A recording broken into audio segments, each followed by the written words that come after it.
Welcome to the David Ramsey Map Center.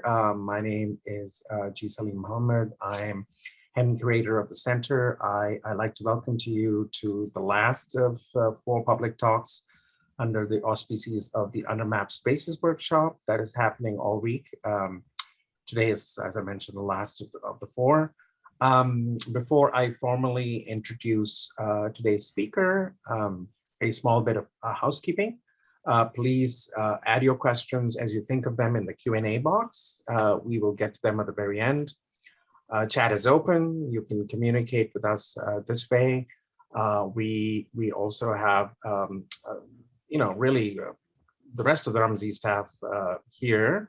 Tyler Mitchell, Laura Kruger, Christina Larson, and they will be responding in the chat as and when the opportunity arises. So the other thing other question we get often is when are the recordings being made available?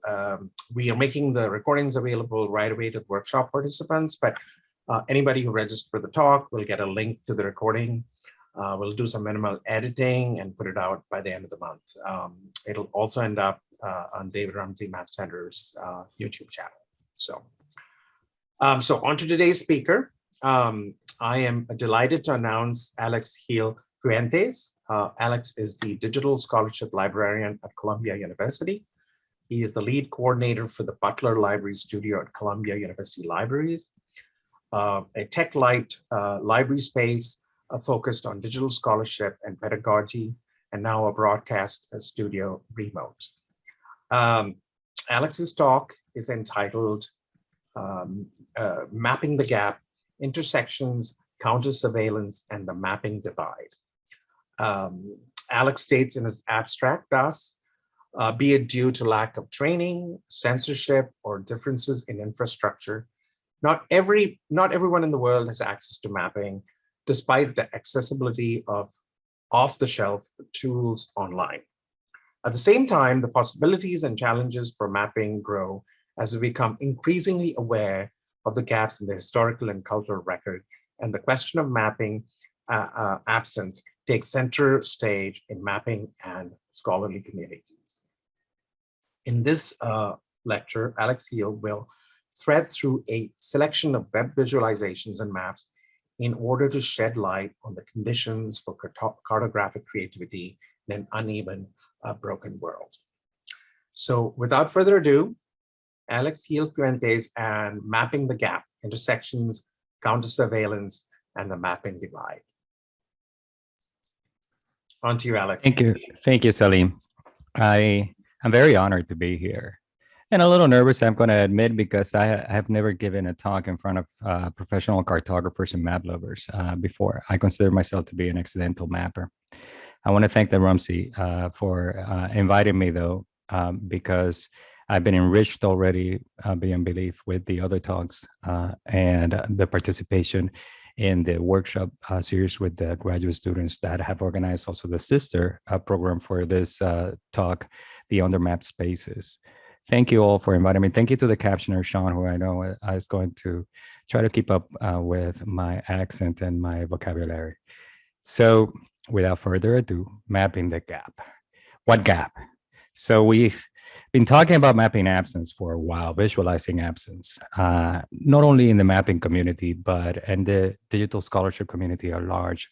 I myself work in the corner of digital scholarship that we call digital humanities. So my day job as digital scholarship librarian at the Columbia University Libraries, where I work in the same team as Masir, who you heard a couple of days ago in the Research Data Services Unit, is to talk to faculty and students, work with them on projects, usually trying to get them to understand the possibilities of advanced computation, engineering, web design, in order for them to do the research, publish the research, and even sometimes on rare days, build community together, build networks, leveraging social media and other techniques in order to come together and do common tasks like a mapathon, as we heard yesterday.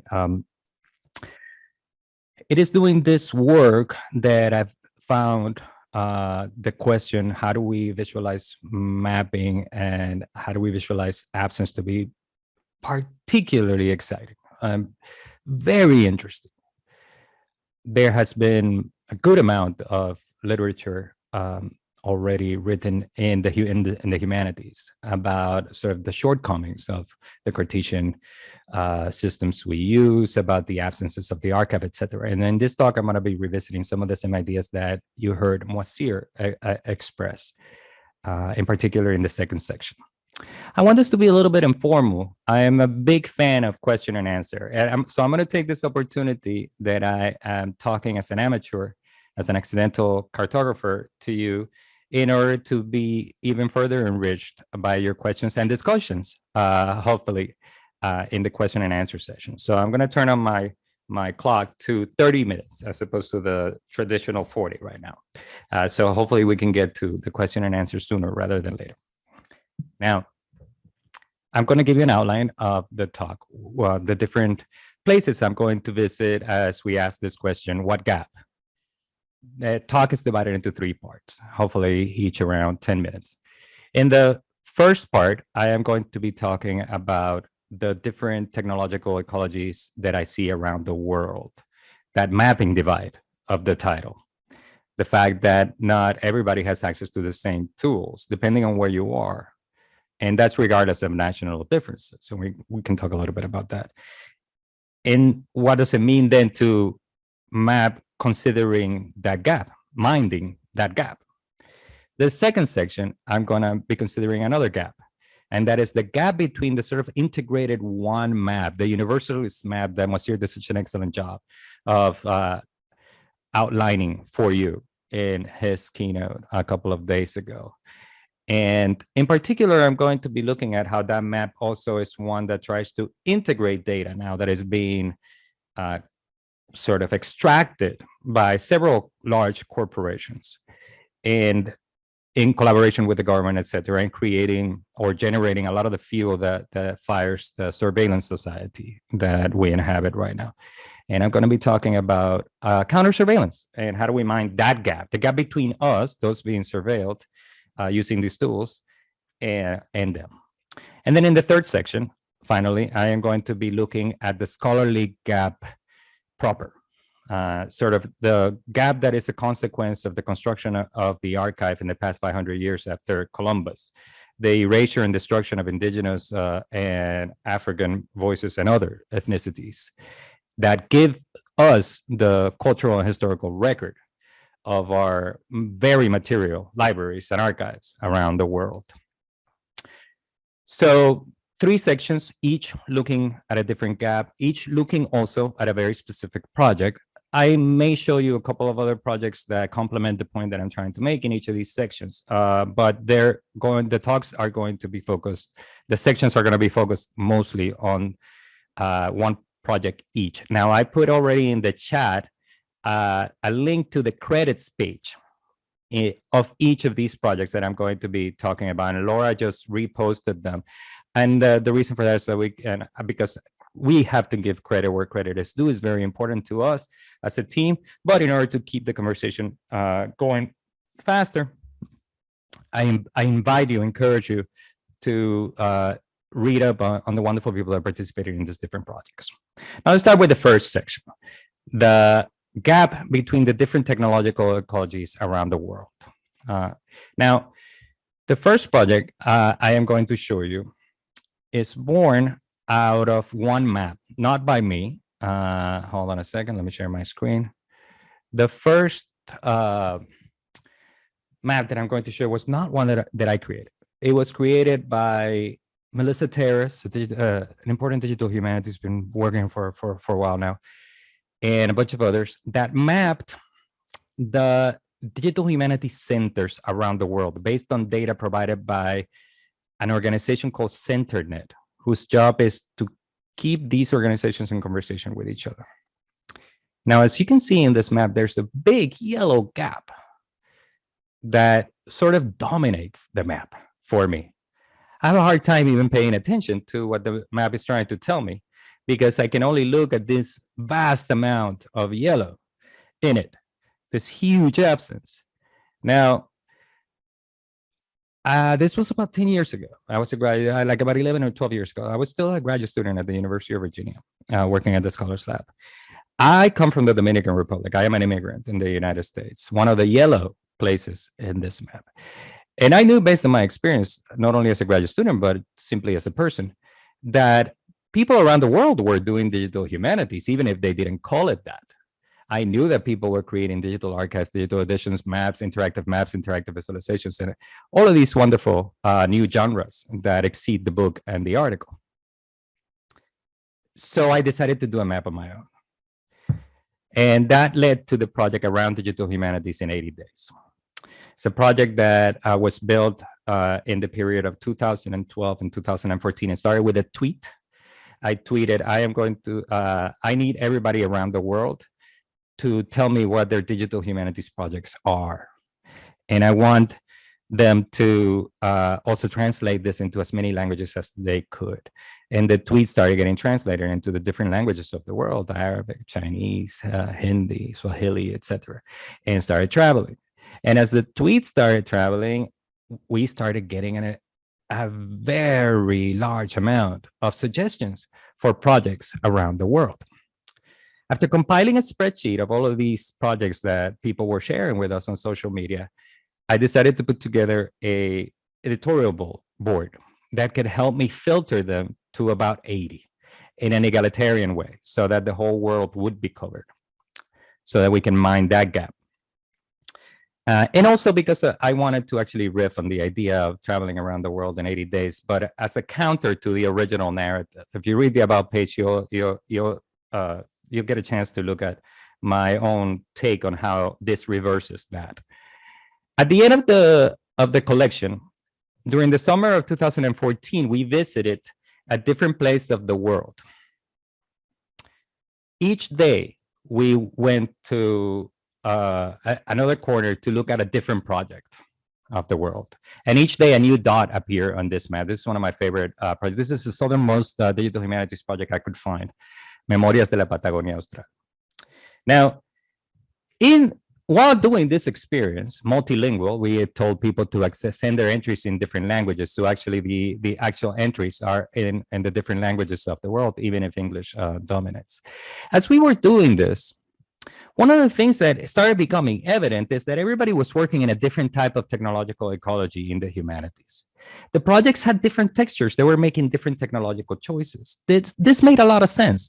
Already in Cuba, I had seen, for example, how people shared articles, scholarly articles, using USBs, what we call now sneaker nets. So they would have potluck parties. And if you visited from another country, then you would bring your USB and shared articles that you just snapped from JSTOR or wherever with the scholars down there.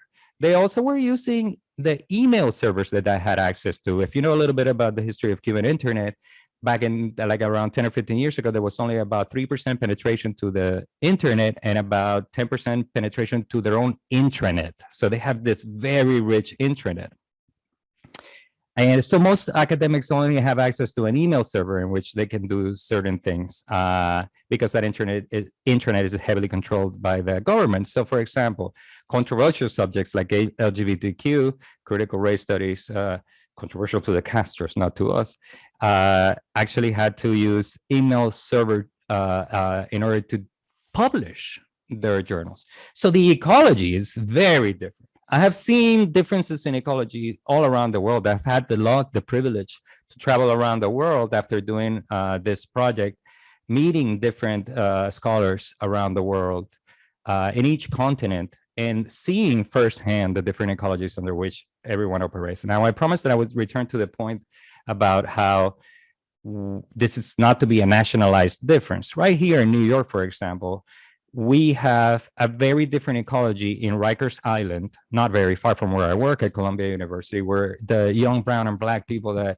are imprisoned there under unjust and cruel conditions are deprived of access to the internet and computers. So we did a project, I'm not going to share it with you really quick, where we work with them to teach them how to code, and we were using pieces of paper in order to do that. We were adapting to the different circumstances. Now, This has involved a very large part of my trajectory in the past 10 years, figuring out ways in which we can adapt to these different ecologies around the world. This map itself that you see here is perhaps one of the first times that I consciously attempted to adapt to the world that I was already seeing in those projects. The map that you see is an SVG. The website that you see is built using the vanilla Jekyll template. Now I'm talking to the geeks in the room who understand what these things are. But to the layman, to the layperson in the room, the strategy here when I did this map in particular was to create a map that could operate outside the internet and in low bandwidth environments, so that I was building in a way that went against the sort of universalism of the former map. I did not assume that everybody living in another place had the same infrastructure that I had available to me in New York. Now, to conclude this section as an intro to the theme of minding the gap, let me reemphasize that point. If the world is as rich as all these different places, each with their own infrastructure, I think it is important, as we consider it to map under map spaces, that we don't necessarily seek simply the tool that will make the prettier map for us, the prettiest map, or the one that has the super cool functionality in order to map under map spaces, but that we remember that the infrastructure of the world is itself a space that is mapped already by inequality, and that we map minding that gap. So that's the first section. Let me drink a little bit of water, and we're going to. While I drink that water, I want to leave this project here in memory of the one from yesterday, where Monsieur, me, and others actually helped organize a series of mapathons around the United States in order to rebuild the map of Puerto Rico using the same tools.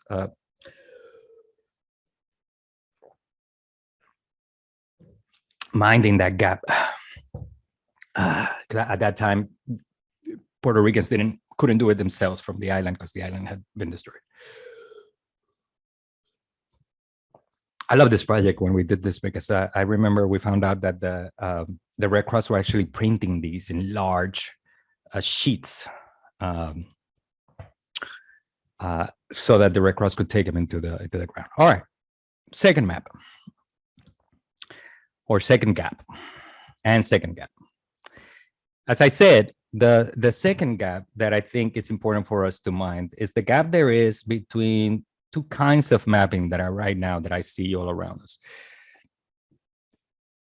I may not be as radical as my dear friend, neighbor, and colleague and co-conspirator Monsieur when it comes to these tools. I adopt more of a Robin Hood mentality when it comes to using these tools. I don't think, and in practice he also does, but he can come and talk later by himself and defend himself. But the universal map that he was outlining for us a couple of days ago also has this other feature.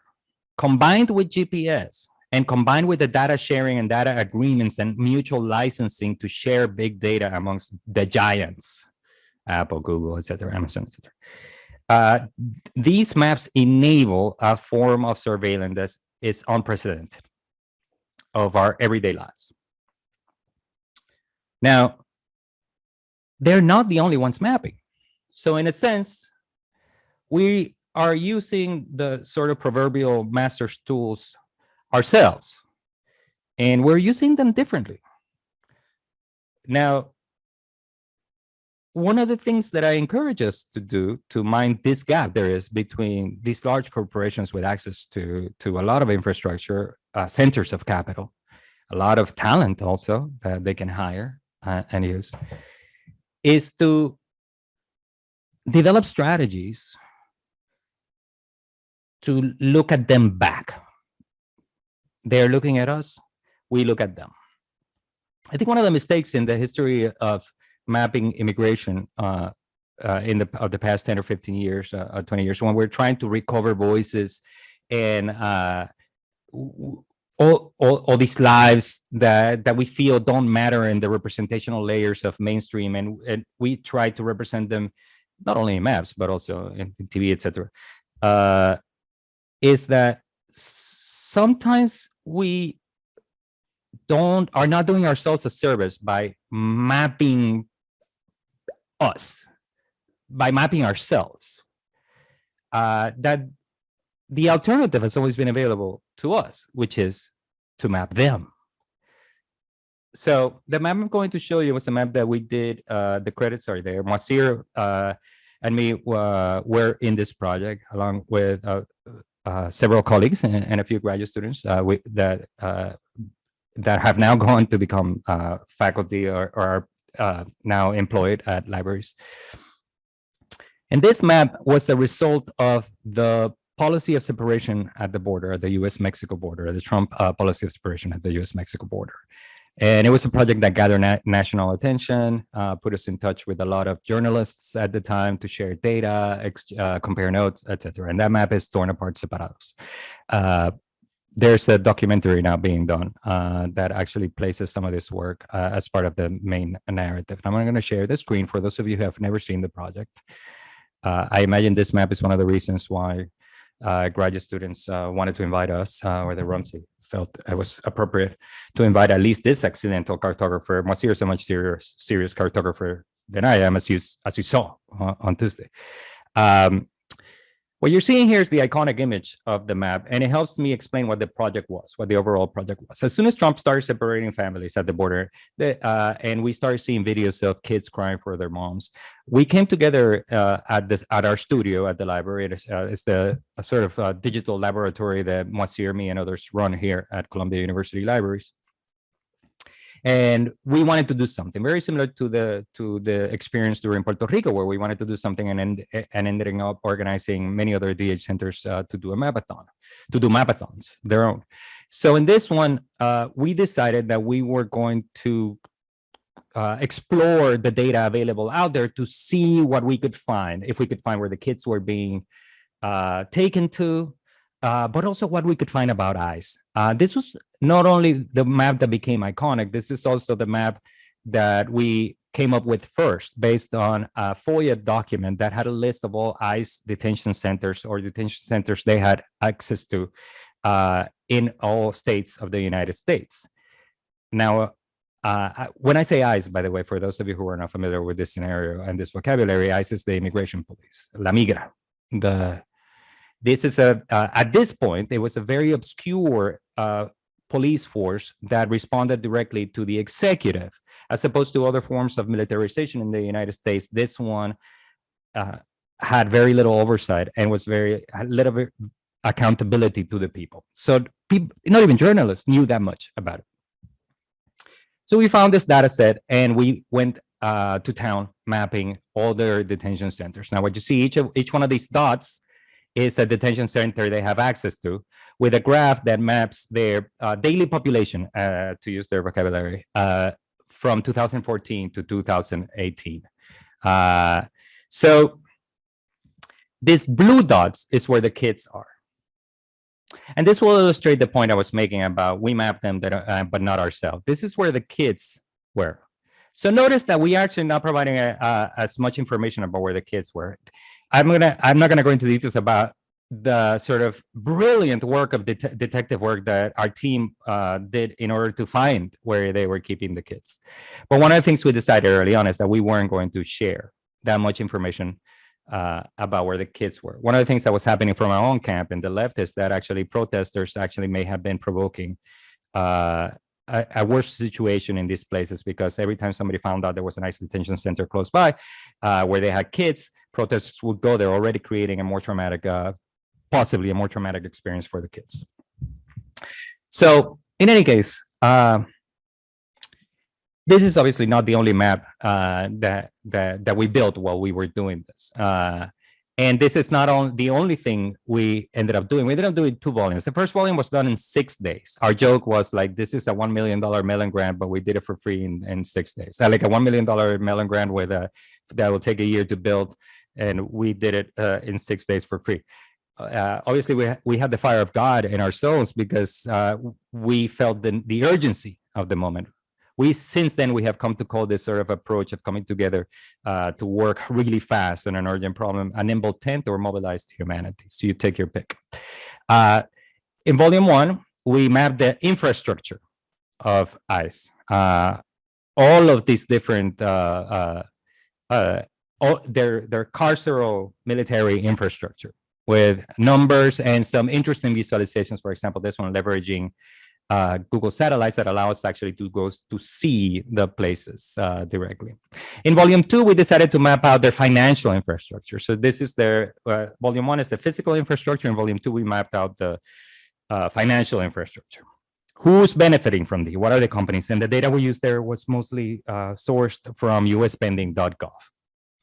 Now, I'm just going to use one of the visualizations here, not exactly a map, but one that actually helps us continue our conversation about maps. And that one is the freezer organization, because there's a concept. I introduced it to the students on our workshop on Monday, but I want to bring it here for the rest of the community. And that is the concept that I like to call re-ontologization. So the data that came to us from usspending.gov uses the categories that were drafted by the NAFTA agreement, a free trade agreement and a neoliberal agreement between Mexico and the United States, to define the companies that participated in the agreement. They came up with an ontology, a vocabulary. So, for example, a company that sells video cameras is considered to be an office supply company. Now, what we felt we needed to do is actually go through the whole data and one by one, re-ontologize the categorization of these companies to use categories that make sense to us, rather than using what was given to us by NAFTA. So this is in any practice of counter surveillance that is mindful of that gap between us and them. We have this tool available to us, which is we don't need to use the categories or tech exactly as they use it. So a company that sells video cameras becomes a company categorized as surveillance, because literally, what is that camera being used for, right? So I'll stop there with the second section. So just so that I can have time for the third section of interest to the scholars in the room, which is the gap in scholarship. Now, this is a gap, like I said in my outline earlier on, that is very clear to see. 500 years of Walter Benjamin's Angel of History seems to be evident. I hope it is to most white liberal elites. It has always been to people who are not white, but to most white liberal elites after the Black Lives Matter movement, I hope there's a little bit of some consciousness that we are looking back at us at a world of destruction.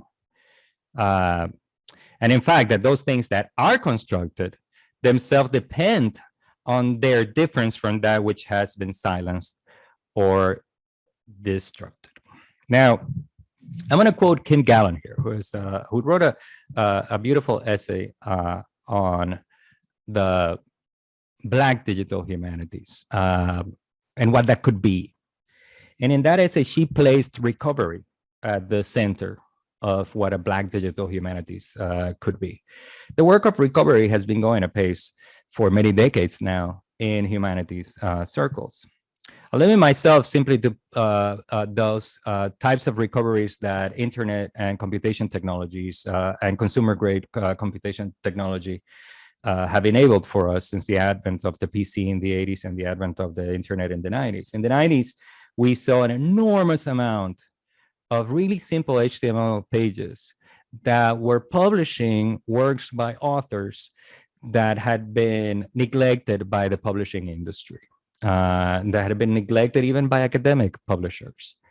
So there was a resurgence of LGBTQ, feminist literature, women's literature, of Black literature, indigenous literature, and people were availing themselves of their ability to self-publish in order to mind that gap, the gap in the scholarship, what the canonical conversations and the archival inheritance has sort of relegated to minority status. Then in the 90s was given a boost. And since the 90s until the present, of course, that work of recovery has continued apace. As digital humanities becomes more mature, our techniques and explorations of new methodologies for recovery are getting really interesting. So, for example, some people are actually going back to slave narratives and they're bracketing out, they're extracting using qualitative methods the voices of the slaves to actually extract them from their context. As you know, most of these things were not written by the enslaved themselves. And this is just one of a myriad of techniques. Now, the map I'm going to start with you, it's not one that I made. It's one made by one of our students, Emily Furman, who is now an incredible professor, and a professional, and teaches here a class at Columbia University, and probably one of the best visualizers and mappers we ever had come to our studio. Now, in this map, Emily and a couple others, including my boss, Jeremiah, who's probably listening to this talk. Yeah, Jeremiah, I'll give you credit online. So in this map uses one strategy to show a gap. So I wanted to use it concretely because I have been to so many talks where people talk about the strategies of mapping gaps in maps, but never actually become really concrete about how to do it. This one, I think, is one that actually makes it really concrete. So in this map,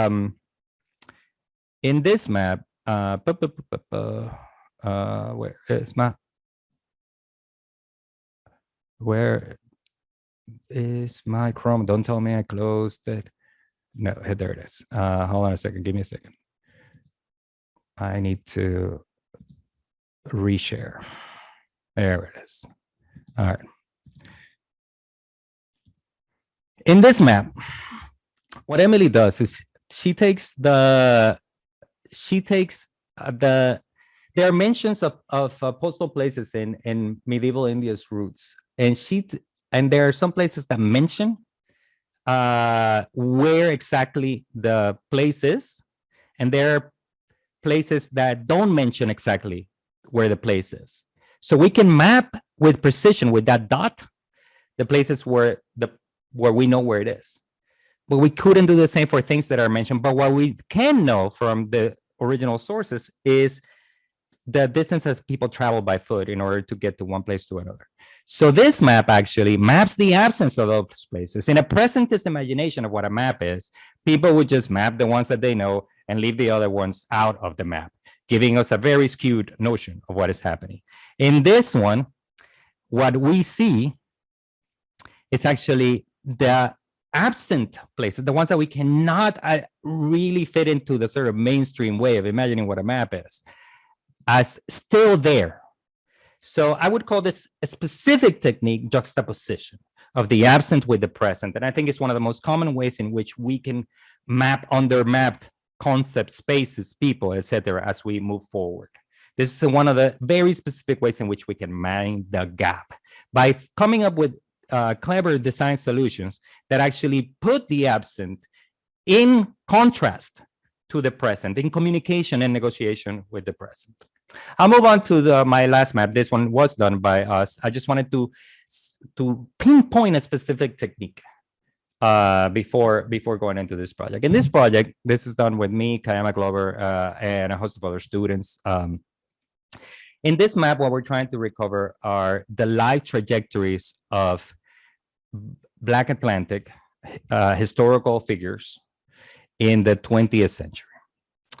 Now, the data is gathered from many specialist scholars. So we invite scholars who are specialists on this or that figure to give us data sets where they tell us in each row of a table, they tell us in this place at this time, from this time to this time, this place from this time to this time, capturing their biographical data. As with this data in hand, done by specialists using primary sources and secondary sources, we are able to then capture the lives of these people.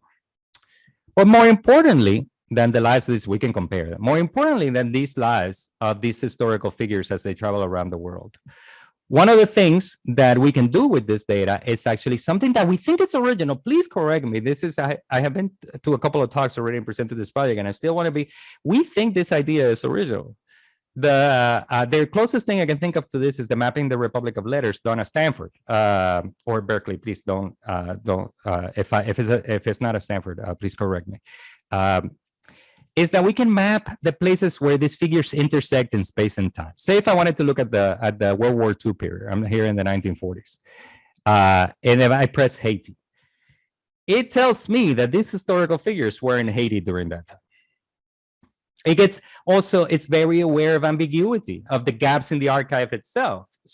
This is something, a concept that, of course, Johanna Drucker has been pointing to for many decades since I was a student at the University of Virginia. This awareness of time and how difficult it is to combine time with space in maps. A lot of my thinking comes from her. And you will see that we mark ambiguity with certain kinds of transparency in this map. So this map is trying to fill a void in a sort of like the amount of digital humanities projects we have dedicated to Black history, but also fill a gap in the amount of, in the sort of our notions, our possible understanding of places of intersection. So in being original, it's already minding a gap. Anything that you come up with that's new and hasn't been done in mapping. This is why we're living in an exciting time, because there's this incredible encouragement to, that's 30 minutes, I'll take out 2 or 3 more, to be creative. And in our creativity, we'll find ways to map things that have not been mapped before. Now, the last thing, and this is important to us, and goes back to the beginning. Remember, I showed you this map in the beginning. In our map, in the same boats, I'm gonna pick a couple of figures. I'm gonna pick Catherine Dunham, the ballet dancer, and Mrs. Eyre, the poet that I love and study. And I'm gonna draw their life trajectories. Notice also this is an SVG, by the way, connecting back to that original SVG point that I made earlier. This map is in a way reacting to a similar map like the Melissa like the Around the Age project was reacting to the Melissa Terrace map. In particular, this map is reacting to the work of Pascal Casanova, which has been very influential in literary circles. In that map, Pascal Casanova points out that the Republic of Letters of the world has capitals, has centers, Paris, London, New York. This is hard to argue with. Most people end up publishing in these spaces. They are centers of capital. But I think the explanatory power of that observation actually doesn't capture the sort of lived world of the writers that come from the Caribbean or Africa or Brazil or New Orleans. That even though they are often pushed into publication in these centers, into these centers of capital, in order to be able to reach wider audiences, tap into those larger markets, that doesn't capture their Republic of Letters. That the Republic of Letters in which they live their lives has a different type of center. I would call that center the Black Atlantic, right here.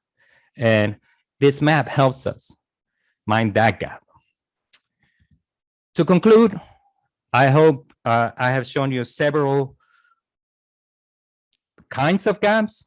If we're going to be thinking about mapping absence and mapping several types of gaps, I hope I showed you several techniques, different things we may consider. I think at the center, at the thing that brings all of these types of attempts together, it's a certain kind of creative agility to try to, that is hyper aware of context, of both a global and local and interconnected context. So as we do this, especially I'm talking to students here, as you guys think about these kinds of maps that you're going to build, encourage each other to study the situation as best as you possibly can, critique each other, so that your projects are refined through the trial by fire. And most importantly, don't simply just accept the tools or the techniques or the vocabulary that is given to you, but strike out. Keep on mapping, like Masir said. Thank you very much. Thank you for an amazing talk. There's a lot of food for thought here in your talk, and hopefully that'll generate several questions. We've got one already, and this is by Iansko. Pardon me if I'm not pronouncing the name correctly. I did read about a project that looks at social network flows, but it's much younger than Same Boats. I have a question. The question I had was if Same Boats, if Same Boats is using the same model that was applied to the 19th century.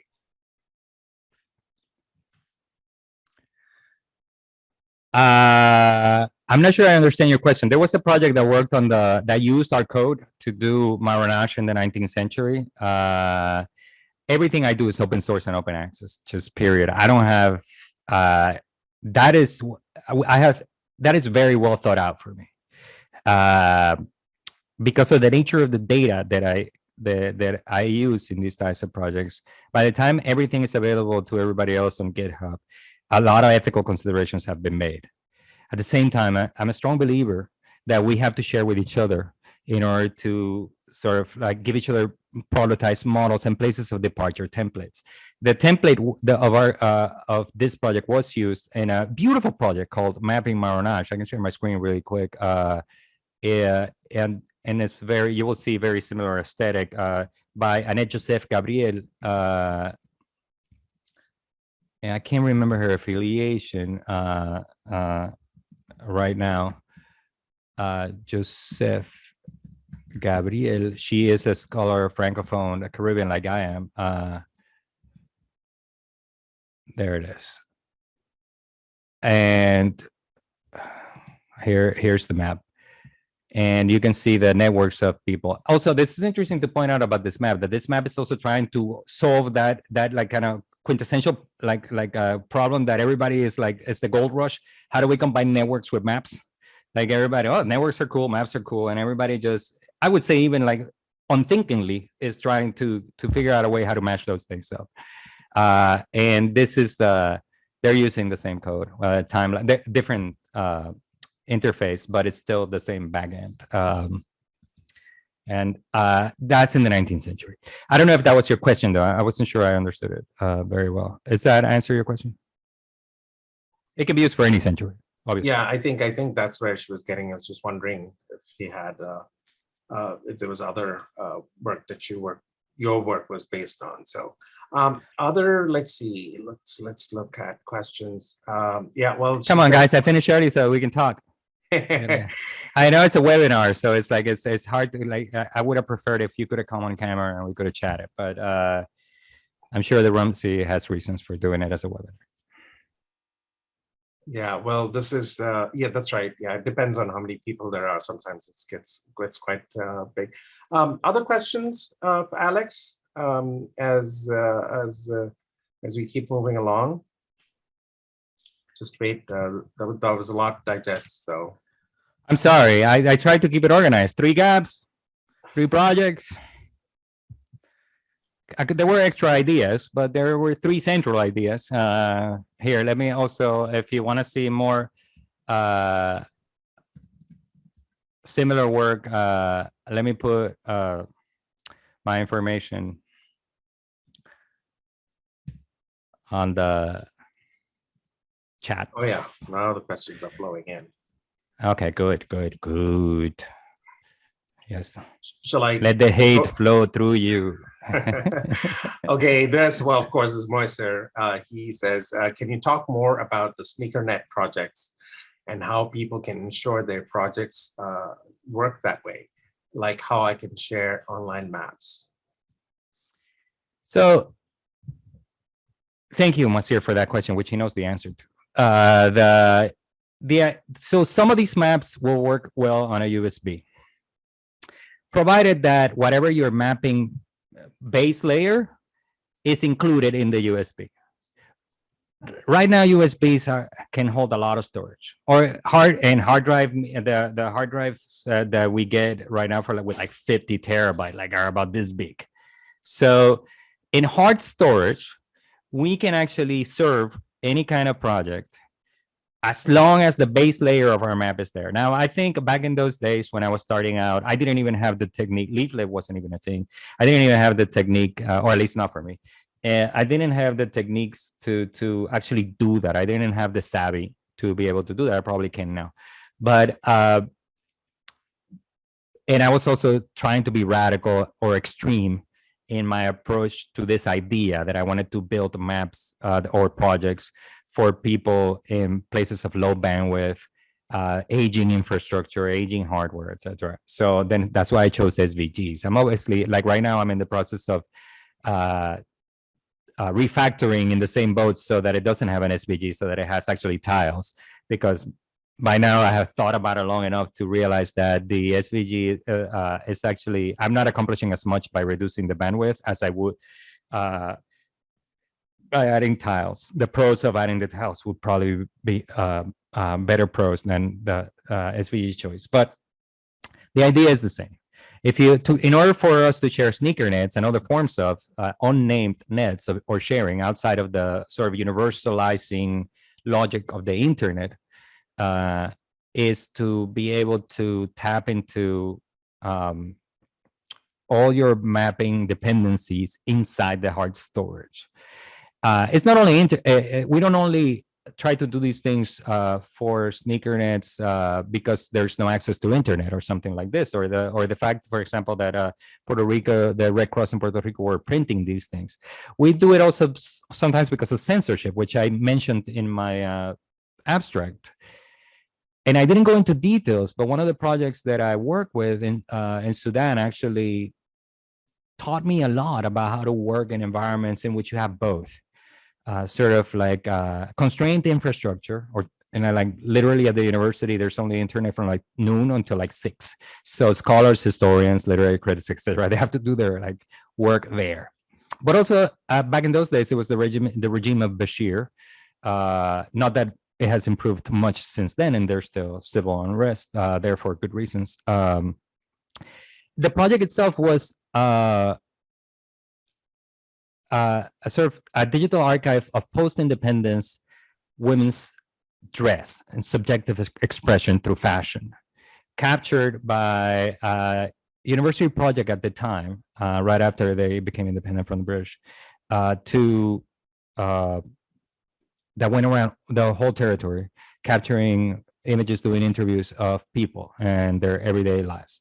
Now, part of the problem with that project for this, for the government then, and probably now, is that it doesn't conform to the nationalist vision of womanhood that they want everybody else to believe. That they want to convince the rest of us that this is what a Sudanese woman looks like, right? Excluding many other women and ethnicities and forms of culture that live in their forms of life in their territory.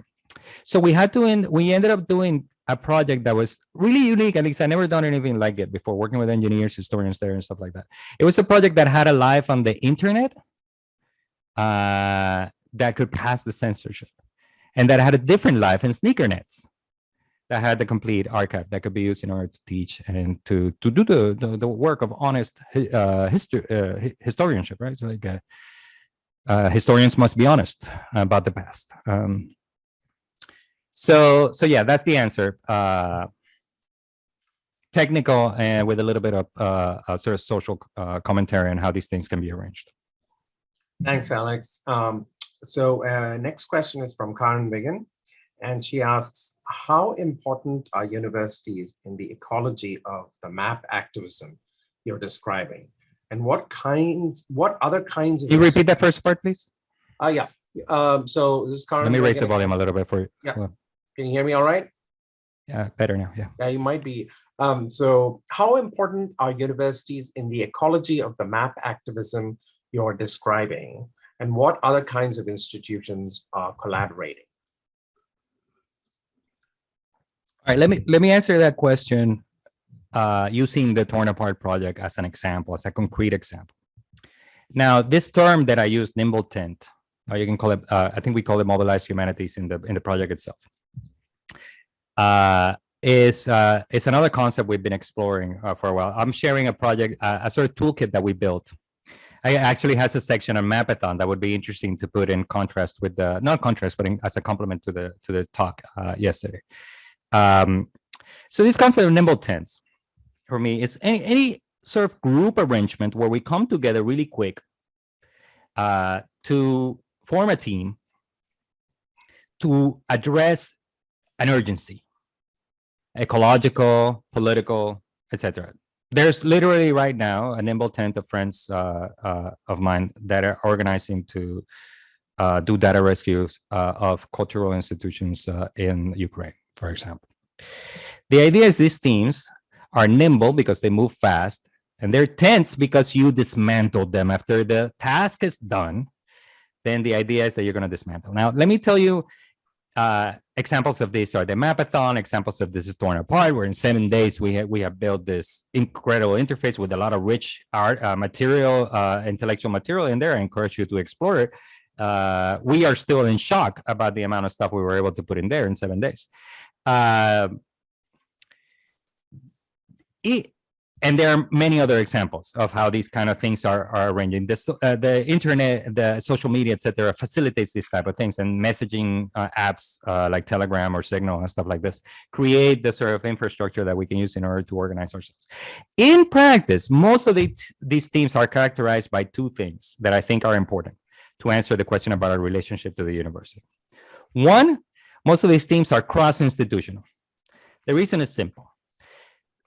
When, depending on the problem, the team you want is probably not going to, you're not going to be able to put it together inside your own university. The university hires this kind of, like all of us, as this kind of specialist of this one thing, and we're supposed to somehow generate out of our node this kind of like interconnected network that generates an aggregate of knowledge that is useful to everybody. And that's the model.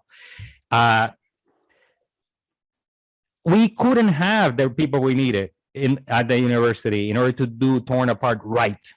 So we needed to partner with other specialists, other veterans that we knew would make a really good team outside of our own university. At this time, Monsieur was at NYU at this time, for example.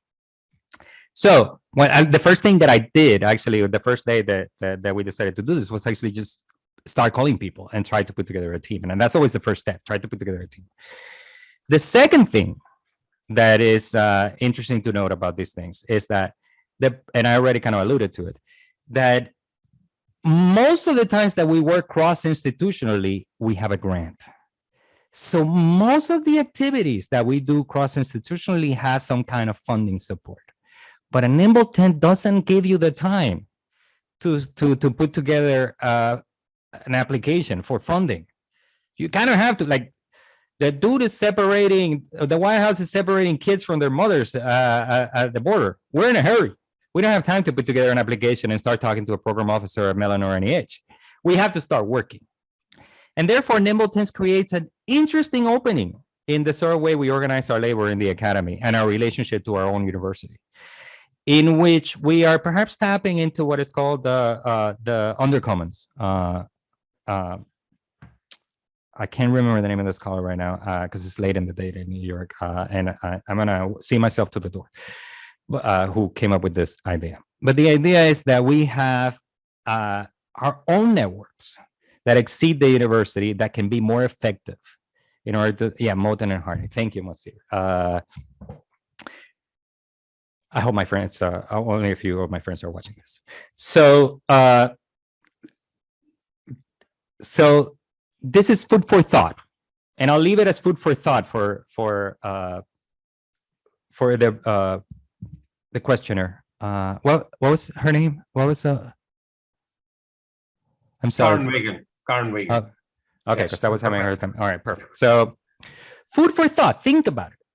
Let us all think about it. Let us think about the ways in which we can work with each other across university. That is not, for example, just like putting together panels where we come and talk to each other, or working on a big grant, and then we have a big research project, and then our universities are like, yes, this is prestigious. I support this grant and this sub awards for you to work with each other. But let us figure out a way to work with each other despite the sort of incentives and structures that try to keep us siloed within our own universities. And also, by the way, this doesn't have to be antagonistic to administrators. We couldn't have done, for example, the PR Mapathon here, or none of our colleagues in other data centers could have done their PR Mapathons probably without admin support. So this is something that in which I am, I talk a lot of crap about admins in public and in private, but I also acknowledge the important role they can play sometimes in some of these things.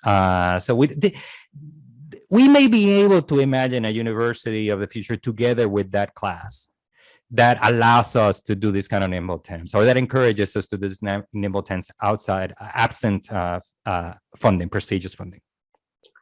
Yeah, so now we have several questions. I want to make sure we get to all of them. The next question is from our very own Riley, who asks, can you speak more to the idea of archive?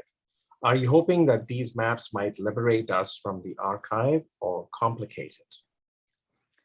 My idea of the archive is very materialist. So I don't use the archive metaphorically. Even though I respect, for example, the gestures of saying, for example, my body is an archive. I respect those types of moves. But I myself think of the archive as a very concrete, specific thing with a finite number of documents and reality. In 2021, Thursday, March the 3rd, at 8:58 p.m. in New York. Right now in the world, there is a finite number of documents held in archives, both institutional, personal, community archives. And these documents can, of course, be in different media, but the media itself is material. And the digital archives are also themselves material with a very complex materiality, no doubt. And some of them are being generated dynamically as we speak by code. And it does get complex when we're trying to, it becomes a little bit like Borges' swallows flying in the sky. It does become a little bit complex, but it is still finite. And it is still material. So for me, an archive, it is the material inheritance. And I tend to avoid the word archive. So when I do my own writings and in my own talks and ideation, I prefer to speak of the record, of the cultural and historical record. It avoids me having to have this conversation where actual archivists get angry at, high theory people for using it as a metaphor, et cetera, et cetera. So I just avoided the whole thing by usually simply referring to the cultural record. In this sense, of course, we can have a rich conversation about how to archive maps. Our own unit, RDS, actually worked on a Mellon grant, was led by Moisir and Jeremiah Christensen's. Second shout out to my boss. And here at Columbia University, that brought together many people from different universities to figure out how we're going to map, how we're going to archive these maps that we're creating with so many different interfaces and so many different technologies. And a really good report on best practices came out of that. We can talk till kingdom come about what strategies. I was like the devil's advocate in that, and at that table for 2 days, because I always say just put it all in a zip file and send it to Jersey. That was always my joke. That was always my answer. Thanks, Alex. Next question is from Michael Sinatra. He says, great talk. How do you anticipate a multilingual capacity in your project, say in the same boats, for reaching a wider audience? In the same boats, it's not being planned as a multilingual project. We're gonna stay in English for that one. But I do have several multilingual projects in the works. Right now, for example, the Caribbean directory the Director of Caribbean Digital Scholarship that I made, for example, is an example of new technology that we designed here at the lab for doing what we call digital collections or digital archives using a tool called Wax, and we actually turned it into a multilingual. I just did this over the Christmas. I just actually turned the software into, gave the software multilingual capacity. Multilingual capacity is something that I care a lot about. I'm about to leave Columbia, sadly, for a position at Yale in the Spanish department, in Portuguese department, where I'm hoping to work with those language traditions to develop digital scholarship capacity in those languages. As we know, English is dominant. I know Michael is coming to us from Montreal, and where folks speak French, and also right now the sort of capacity being built for French language digital scholarship is impressive, and it's going to give English a run for its money at some point. And this is something me and Michael care about. In the Torn Apart project, though, so they're in the same boats, no, but the Torn Apart project, though, is fully trilingual, if I remember. Did we do 4 or 3 languages? I think we did 3. It was important to do in Spanish because we're talking about Spanish-speaking immigrants being abused here, right? So Torn Apart, if you go to the link, I can put it on the screen really quick. This is interesting because if you didn't think, in those 7 days, we had original scholarship, 7 visualizations, as an auto critique written by us, a directory of allies. And we also, I don't know what we were smoking that week. We also made a multilingual. Let me, yeah, 3 languages, English, Spanish, and French. So all that to say, of course, those of you considering to doing maps in different languages, please look how the interface switched to Spanish. So all of these things are possible. There's a myriad of tools to make these things available. It's always a matter of audience. And in particular, we still haven't, because most of the people who would care about the In the Same Boats project are limited to academics, especially because of the intellectual figures we're covering. And this is not necessarily that's also one of the reasons why I felt the SVG was a mistake, because the people who will access this project probably are working in universities, and universities, even in the Caribbean, universities still will have a little bit better infrastructure than outside the university, right? So also because most academics also can speak English because of the lingua franca, including Michael. So, but the In the Same Boats project was a project, the Torn Apart project was a project for a broader audience. That was for the public. We were working with journalists. We were talking directly to the United States. And in fact, when Wired magazine covered the project, it reached even the AP press. It was an opportunity to remind the United States of America that ICE is everywhere, right? So the goal there was different, and there it was important for us. We reached out our brothers and sisters in Mexico too, in their language, because we also had tools for them to resist. We had the directory of allies, triple beta, etc. I hope that answers your question, Michael. But yes, much interesting work to do in translation and internationalization. I'm a translator. Like my first translation is coming out with Duke Press next year. I believe in translation. I think it's a tragedy that in the United States we're not requiring our students to learn a language other than English. That comparative literature has become comparative literature in translation just because we want retention. I think that it's a crucial mistake. I don't like the people who say that coding is an equivalent replacement for a language. I think that coding will never be a replacement for language. We should still be learning other languages because they allow us to tap into other forms of life and other forms of thinking. Say no to monolingualism. Thank you. So this next question is from Michelle Amir Khanyan. Thanking you and the center for allowing the webinar to happen. What are some are issues with politics influencing map making in contemporary times? Also, this is digitizing humanities. Thus, in general, what are some avenues to develop skills for building maps as a topic of interest for encompassing such skills in academic libraries? So it's really a 2-part question. Yeah, and those are two very general and hard to answer questions. Yes. I'll bring it down to specifics. So politics drove us to make a counter surveillance map, right? So it's a simple answer to the question, but it's one that connects back to the point I was making in that second section, which is that the situation right now, socio-technical and political, and even economic, as I brought it in the first section, as I brought economics into the first section, push us into different forms of mapping.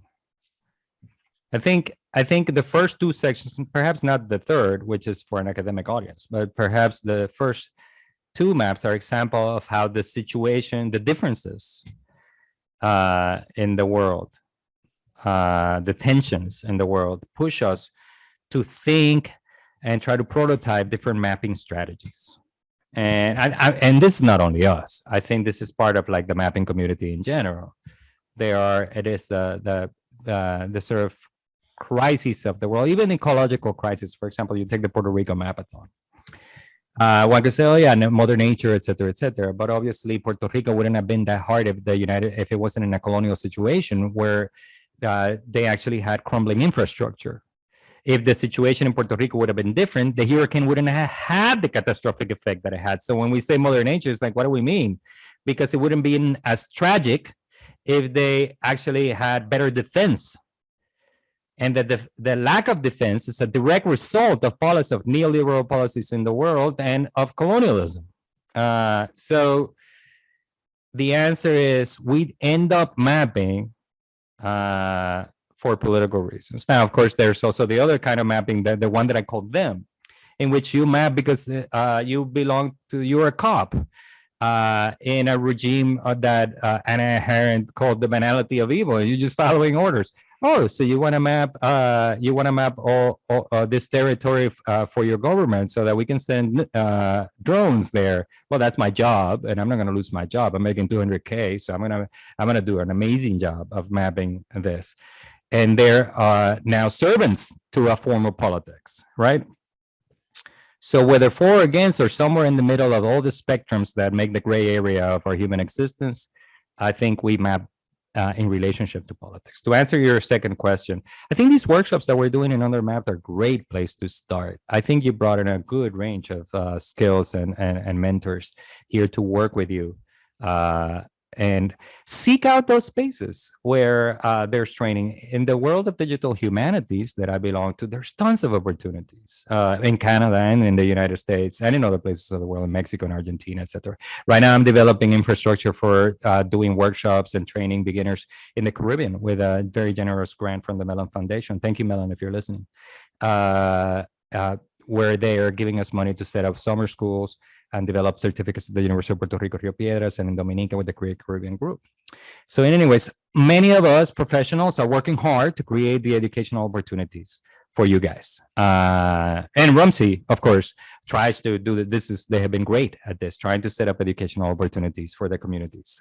So just, paying attention, tap into those networks, learn about the opportunities that are available to you as an undergraduate or a graduate student, or even outside the university.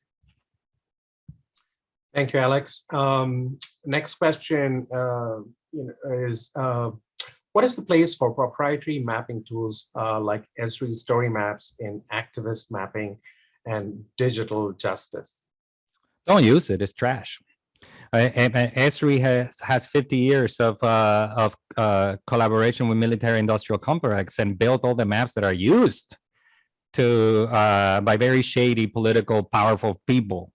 And right now they feel it. They kind of sense it that they're kind of losing ground because of the advent of web mapping and also open source tools like QGIS, giving them a run for their money. So they feel they're losing a little bit of that market. So they create story maps appeals to people because people say, oh, it's easy, it's beautiful, oh, clicky, scrolly. It's mostly an overvalued PowerPoint, what you're doing. I mean, just make a PowerPoint. I think Microsoft at least is not making maps that are being used to drone people. But even better than that, I mean, write. If you're telling a story, write. Remember prose? It's amazing. Draw your own maps with watercolors and add them to your writing. You can put JPEGs on most web pages these days. That's my answer to the use of story. Sorry, Rumsey, I know you're all friends with that group, with the ArcGIS. I didn't mean to get you in trouble. It was only me, not my host. Right. So I think we have, there are 3 questions remaining. I think we have time for all 3 of them. I'm going to start with the first of the 3. This is from Digania doer, and thank you so much for the talk. Your talk has really made me think mapping, made me rethink mapping in many ways. I really like your advice on gazing back at the abyss as a kind of activism. For those of us who work with states such as the PRC, China, that have intense internet firewalls and online censorships, as well as increasingly more developed AI surveillance systems, what advice do you have? Sorry if this question is a bit vague. Depends on what you're doing, right? This is what, like, I use the Sudan example as an example of like really trying to get a good sense of the environment and the goals. Every time before, even when we do any nimble tent, I know it's fast. It's like packing lightning in a bottle. I know it. And I know there's an urgency to doing these kinds of things. Also, that's not the only kind of thing, activism that we can do or scholarship that we can do. We can also do the slightly longer term scholarship that has more time to study, but they all have one thing in common, which is that even in the fast ones, besides putting together the team, the first thing we do is study the situation and take our idea to our colleagues. So we believe in the kitchen table, the proverbial kitchen table, which is that we believe that we may be making mistakes. We're not techno-solutionists, so we don't jump into like a hackathon without thinking and studying the situation. Of course, after the older you get, the more experience you pick up, and you can think quicker on your feet about possible pitfalls. Especially the more you do this, the more pitfalls you have seen already.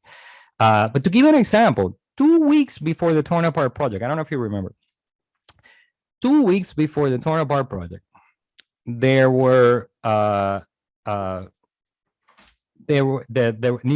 newspaper TV news were telling us that 1,500 kids were missing from ICE. So my friend and colleague Rupika Rizam, who ended up working with us, who is one of the core team members of Torn Apart Separados, and I got together and said, "Oh my God, we got to do something.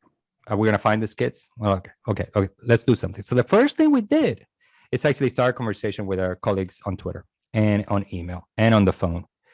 And we started, and with just our friends and families and stuff like that. I'm an immigrant myself, so I know I have in my family, I have people who have gone through the experience of being undocumented immigrants. Making calls, talking to people for a whole period of 24 hours made us desist. After this intense bout of research and conversation, peer review, if you want to call it that, we decided it was not a good idea to find these people. The reason, the shorthand version of the reason is that most of these kids that had disappeared probably wanted to remain invisible. That if ICE wasn't looking at them, that was probably a good thing, even though some, of course, may have ended in violent circumstances. The vast majority, we felt, probably were with family members hiding, and we shouldn't rat them out to the government. That is just to give you an example, a concrete example, so that I can answer your question in the form of the following take-home message. Study the situation. Talk. Use all of your experience and all of your savvy and scholarship in order to determine whether you should do something or not. And if you're going to do it, how you're going to do it. That's my short answer, because that's a very complicated question, right? I don't want to give it, and I'm sorry that I don't want to give an answer about how to work with the firewall in China in specific, because that's a very complex thing, depending on what you're working on. And I have been to China myself, and I have worked within China on projects and with colleagues in China. Thanks, Alex. So our penultimate question over here, building on the question, this is by Archit Guha. Building on the question of institutional ecology, could you map out the global history of XP method a little more? How and where did the idea of speculation emerge, and how did the group's global reach work out, especially in terms of the events you planned in years past?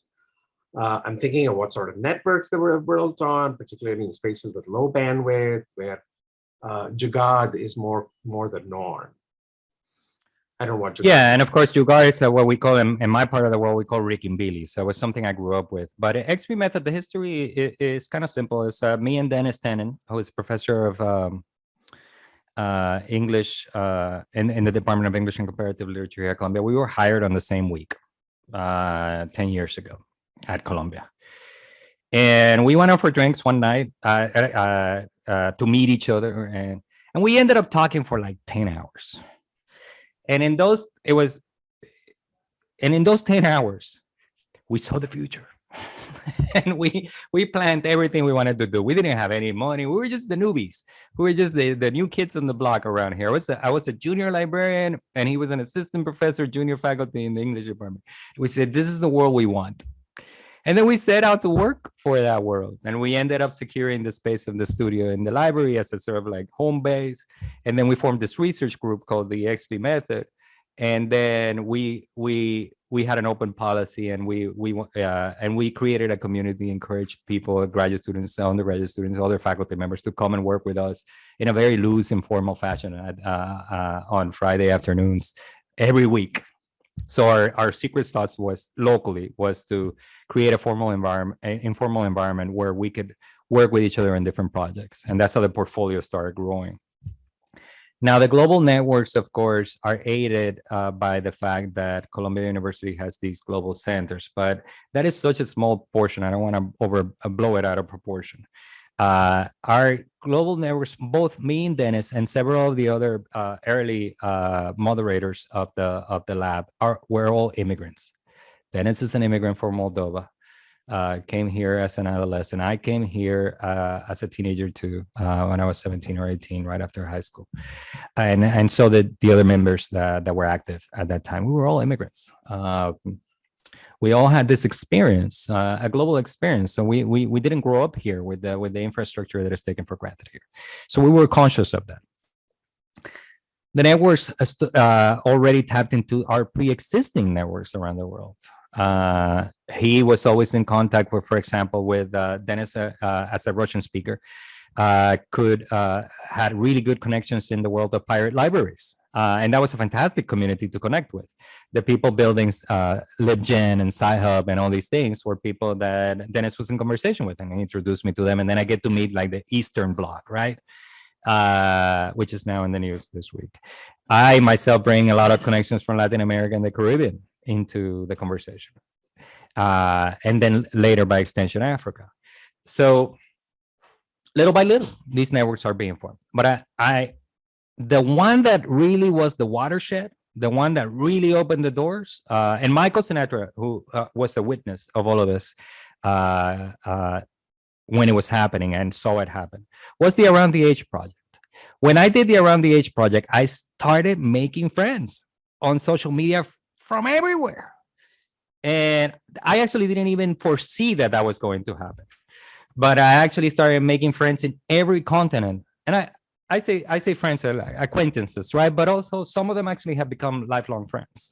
Some people in South Asia, some people in Africa, some people in Latin America that I met throughout this process, especially the people who ended up being part of the editorial board, the editorial teams, and kept those permanent connections to these places.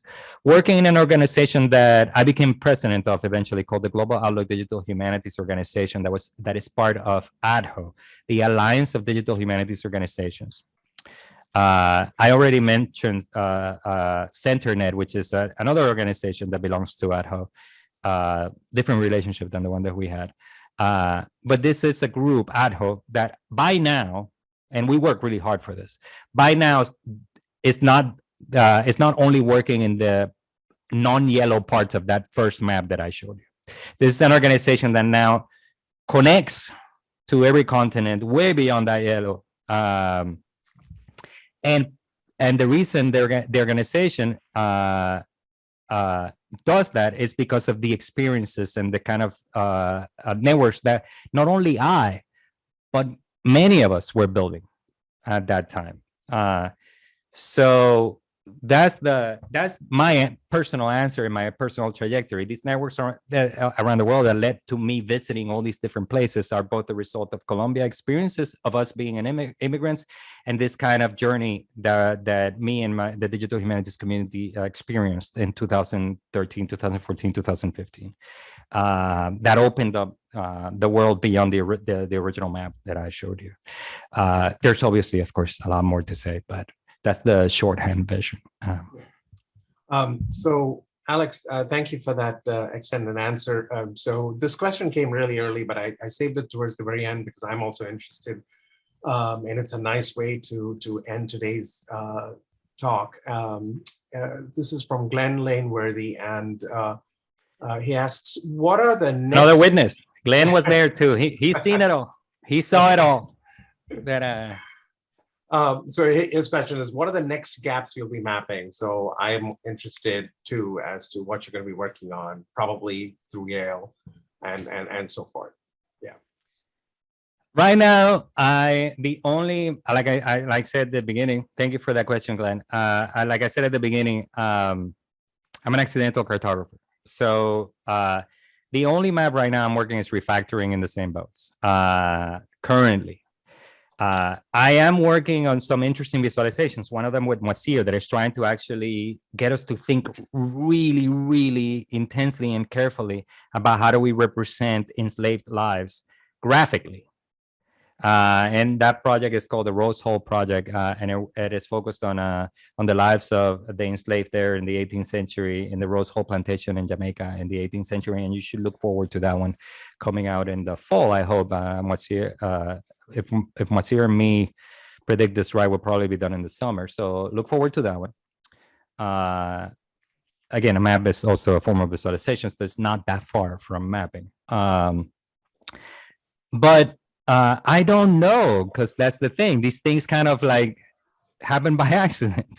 So I'm not planning anything, but I'm hoping that at Yale we'll be able to come up with other things in collaboration with others at other universities, since that's my favorite form of working. I'll tell you one thing, and this is something that you can see at the as the last entry in my 6 profiles. I describe myself professionally as a man who walks 6 different paths. I'm sending you the link now to my professional website where I describe these profiles, the 6 paths. And the last one is the craziest one, and one that in my mind, I try not to scare people too much, because I start sounding like a madman when I talk about this. But in my mind, all of these things connect through this idea of the finitude of the material record. And I have this kind of recurring Borgesian vision where I want to map the history, the diachronic history of the world's archive, the material one, or at least figure out where the gaps are to connect it to today's theme. Figure out how the silencing and the destruction happen. Now, Glenn happens to work at HathiTrust, which has one of the largest data sets of bibliographic information out here, with very rich metadata sets. Now, one of the things that I hope I have time to do in this lifetime is to do the historical side of this adventure, which involves close reading and historical analysis, but also do the digital humanities side of this adventure, which is figure out what data sets we have available to us that will allow us to imagine new techniques and new designs to actually be able to tell the story of how the archive that we inherit today evolved over time, and how it did that silencing and it did that destruction. So if there's one map that is so ridiculously ambitious that I wish I could do, but probably won't because of the absurdity of its ambition, is that one. A map of all the gaps in the archive diachronically. I told you I was going to sound like a madman. You made me finish on a madman note. But Alex, thank you very much again for speaking and for giving, of course, a lot of food for thought, but also some really thought-provoking questions. In some ways, this is the beginning, not the end. There's a lot to go on. And again, thank you very much. As I mentioned before, the videos will go out as soon as we have a chance to edit them a little bit. And I thank you and everyone who attended, not just today, but also the last 3 days. It makes for a richer center. It's where we try and get people together from all over the world now, particularly because of Zoom, and we'll do more of those. We're going to be having at the end of May the next big event, which is a conference on remapping sovereignty, which actually is co-led by Karen Wigan, one of the persons who had the question for Alex, and looking forward to that. More great things to come. Thank you very much, and also to Riley and the others from the other universities. It's been a fantastic opportunity to work together, and looking forward to seeing the results of this wonderful week and all the work we've all put together. So thank you very much. Thank you, Salim. An applause to you for all the good work you've done.